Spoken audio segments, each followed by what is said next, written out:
So we talked about Sthāyi-bhāva. Now, Sthāyi-bhāva is a mixture of two different emotions at any one time. And that is the mukhya-rati. Mukhya-rati means permanent ecstatic flavor. Neutrality, servitorship, friendship, parenthood, or conjugal love. There's 5 of them. And then there's a secondary flavor called gauṇa-rati. Gauṇa-rati is, there's 7 different kinds. Laughter, wonder, chivalry, compassion, anger, fear, and disgust. These are the secondary rasas. And there's 7 flavors. Did you not understand something? No, it's just that I didn't sleep very well last night. Well, that's what they all say.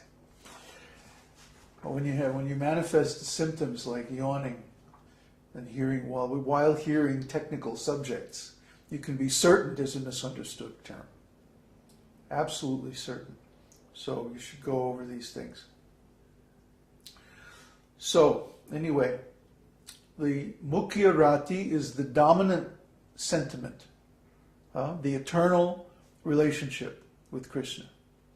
And the gauṇa-rati is the temporary, secondary flavor that comes and goes. Just like the ocean is there. And when the wind comes, the waves rise up from the ocean. And then they crash against the shore and they dissipate. Like the ocean is always there. The ocean is always in its place, in its bed.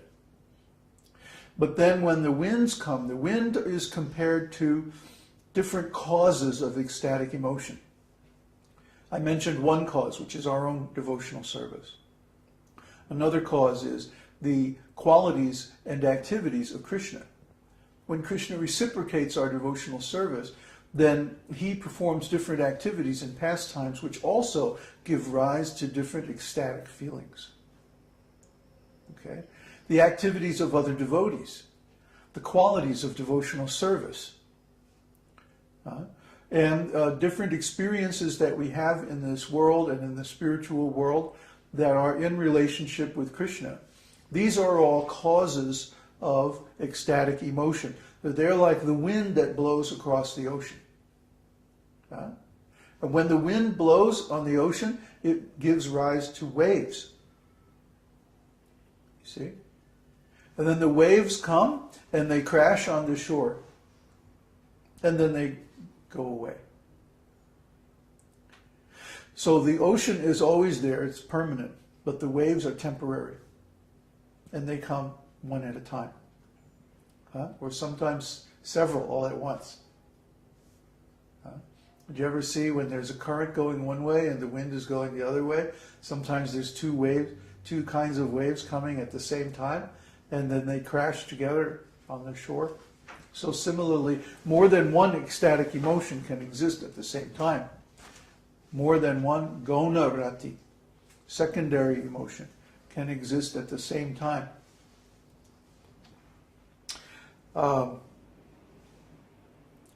There's so many examples. I don't know which to give first. You read Krishna book, and there are thousands and thousands of examples of all of these different emotions. I'm not going to get into elaborate examples, because there's too many of them. There's so many examples from the scriptures. You can find them yourself very easily in Krishna's pastimes. The thing to understand is that the devotees of Krishna are feeling two kinds of emotions. The Sthāyi-bhāva, the steady ecstasy, and the temporary, the gauṇa-rati.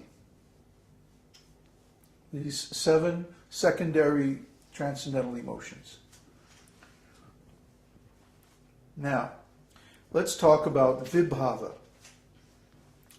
Vibhava means generally the structure of one's particular emotion at any given time.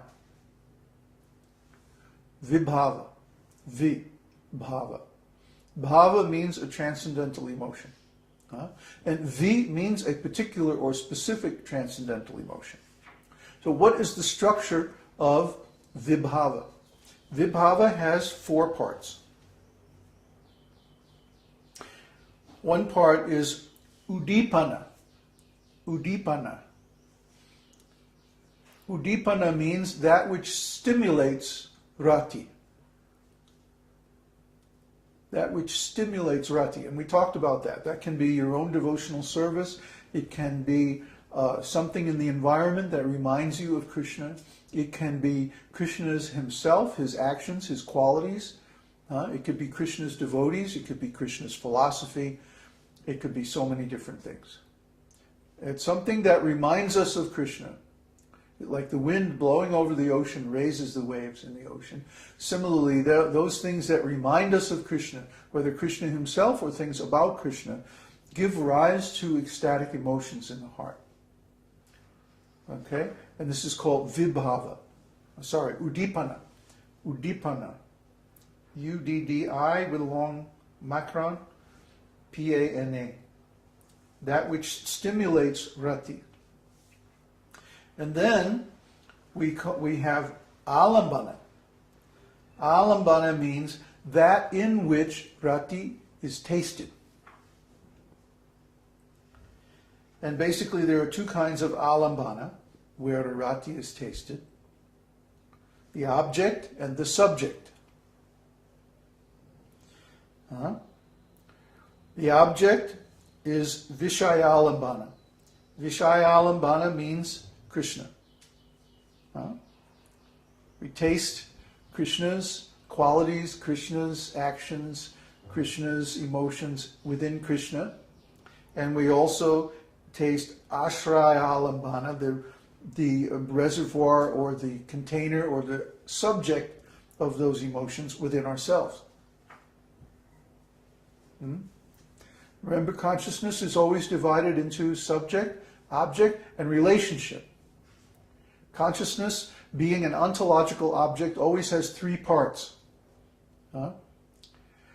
Krishna is known as Trinath, the Lord of Threes. Everything Krishna does is divided into 3 parts. Every ontological object has 3 parts. And they always stand in the same relationship of subject, object, and relationship.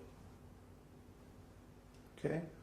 The subject is the conscious entity, the self, the devotee. The object is Krishna. And the relation between them is bhava, the transcendental emotion. So try to understand. Within every perception of transcendental quality, there are these 3 parts. The subject, the object, and the relation. That means every impression of transcendental quality within our minds, every experience of transcendental quality in our devotional service has these 3 parts. The self, Krishna, and the bhava. The subject, the object, and the relation. This is a characteristic of all ontological objects. So, vibhava, or the particular emotion that we experience at any one moment, is a combination of udipana, that which stimulates it, alambana, the container or context in which the emotion is relished. And there are 2 kinds of alambana. Vishalayambana, the object, and ashrayalambana, the subject, or the container and the object. See? The feelings that we have are contained within us. So we're called the container or the reservoir, ashraya. Ashraya means residence. Okay? The ashraya And the ashrita is the person who resides in that residence. You see? Or as Krishna expresses in Bhagavad Gita, the field and the knower of the field. Same thing. Ashraya and ashrita. And alambana means the context of transcendental emotion. So the ashraya alambana is the devotee, the self. Okay? And Krishna is the object. You see? So we can taste these emotions with reference to ourself or with reference to Krishna. It doesn't matter. They're both transcendental objects. Follow? I don't follow what it means. Speak up so everyone can hear. I'm not clear on what it means to taste